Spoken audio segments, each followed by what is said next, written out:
dowladaha caalamku waxay horumar weyn ka sameynayaan xagga dhaqaalaha iyo tiknoolajiyadda, waxaana ka dhexeeya dowladahaas baratan aad u weyn. haddaba waxaan halkan kula wadaagayaa 5 mashruuc ee ugu baaxadda weyn ee laga hirgeliyay caalamka aynu ku noolnahay. haddaba intaan u gudagelin muuqaalkeena, haddii uu fiidiyogan ku soo gaaro, waxaan kaa codsanayaa inaad subscribe saarto channelkeena. waxaan halkan ku soo gudbinaa xogo iyo xaqiiqooyin lagu kalsoon yahay. kaalinta shanaad waxaa soo gelaya Dubai-land. waa goob dalxiis aad u weyn kuna taala imaarada Dubai ee isu taga Imaaraadka Carabta. waxa ayna ka kooban tahay 8 qaybood oo kala ah: qaybta isboortiga, qaybta dalxiiska, qaybta tashiilaadka caafimaadka, goobaha sayniska iyo hoteelo. waxaana la dhisayaa hoteelka ugu weyn caalamka kana kooban 6,500 qol. mashruucan ayaa la qorsheeyay inuu soo ilaado sanada 2025, waxaana ku baxaya adduun lacageed oo dhan 64 bilyan oo dollarka Mareykanka ah. kaalinta afraad waxaa soo gelaya California High Speed Rail. waa nidaam tareenada dheereeya ee casriga kuna shaqeeya korontada. tareenkan ayaa isku xiraya Los Angeles iyo San Francisco wejigiisa koowaad. wejiga labaad waxaa la rajeynayaa in la gaarsiiyo magaalada San Diego.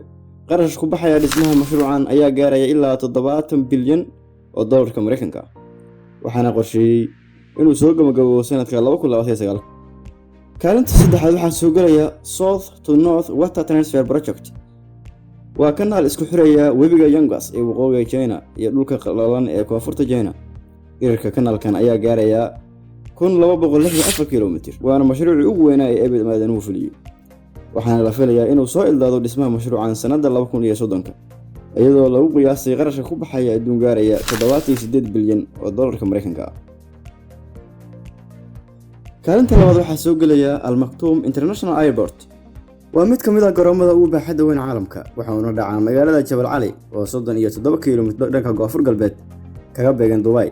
garoonkan oo ah mid rayd ah waxaa dhismihiisa la bilaabay sanadii 1959, waxa uuna wejigiisa koowaad soo ilaaday 2010. waxaana loo qorsheeyay in sanadka 2027 la soo gabagabeeyo wejiga labaad ama phase 2. waxaana dhammaan qarashaadka ku baxaya dhismaha gegidan lagu qiyaasay 82 bilyan oo dollarka Mareykanka ah. garoonkan ayaa sanad kasta waxaa ka dhoofa dad lagu qiyaasay ku dhawaad 200 oo milyan, waxaana la rajeynayaa in la gaarsiiyo 700 oo milyan kadib dhamaystirka wejiga labaad. haddaba mashruuca koowaad yuu noqon doonaa? waxaad heshataa 5 second inaad uga fikirto.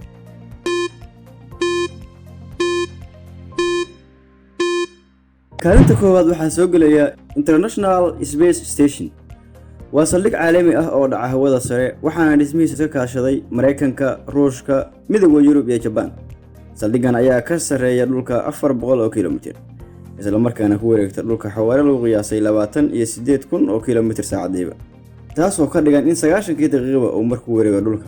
dhamaystirka mashruucan waxaa ku baxaya adduun gaaraya 150 bilyan, waxaana weli lagu howlan yahay balaarinta saldhigan, kaas oo la qiyaasay inay ku bixi doonto ku dhawaad 1 trilyan.